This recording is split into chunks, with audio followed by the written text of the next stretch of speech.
There are as many ways to manipulate an ingredient prior to cooking as there are cuisines.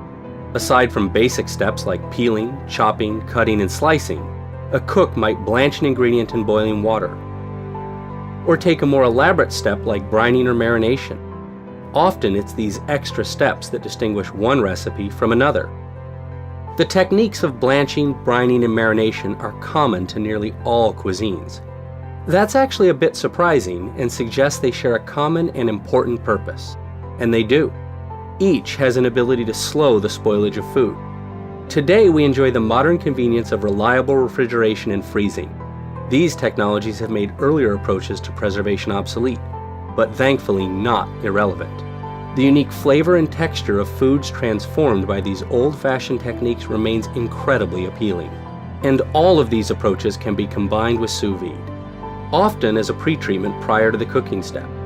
Some of these approaches are simple, like pre-blanching or pre-searing your ingredients before cooking them sous vide. Why might you want to do this? Well, blanching plant foods in water at a rolling boil will rapidly eliminate harmful bacteria lurking on the surface, which is where most, if not all, bacteria will be found in our food. Blanching also destroys enzymes within the plant tissue that can sometimes degrade the flavor and appearance of produce when it cooks at a lower temperature. Taking this step isn't always necessary or even desirable, but when prepping some plant foods, a preliminary blanching step is essential. Meats and seafood can also be blanched before cooking sous vide to decrease any risk posed by harmful bacteria on their surface. But the same degree of food safety can be had by searing them before cooking. And for most meats and seafood, pre-searing is our preference. Why?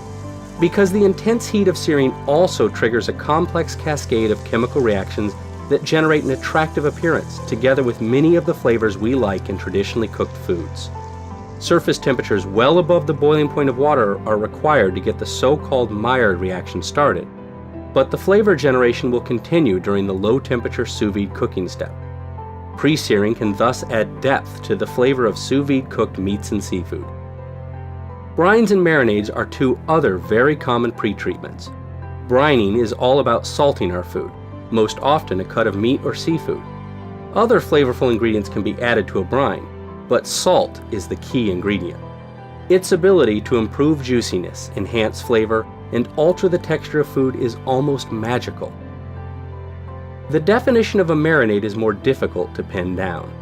This is because so many kinds of ingredients can be used that act on food in myriad of ways. A marinade might swell the food with moisture, or do just the opposite and draw water out through osmosis. Some will tenderize tough foods by loosening the structure of the food itself, or even go so far as to undo the structure of the food in a way that is analogous to cooking with heat. And historically, most marinades were used to forestall spoilage as well as to add flavor. So far, we've only discussed pre-treatments that require submerging an ingredient in a liquid, but these are only one set of a nearly endless list of possibilities.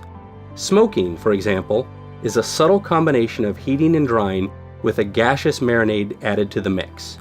We mention it here because smoking, in combination with sous vide cooking, can be thought of as a kind of pre-treatment. Or, like searing, it can be done after the sous vide cooking step. There are pros and cons to whether you do the smoking step first or last, and we'll touch on these in one of the next lectures, but there's no question that sous vide cooking and smoking were made to go together. One of the virtues of sous vide cooking is its flexibility. Often, pairing sous vide cooking with traditional culinary techniques like brines, marinades, or smoking is the easiest way to enjoy meals that you love more often.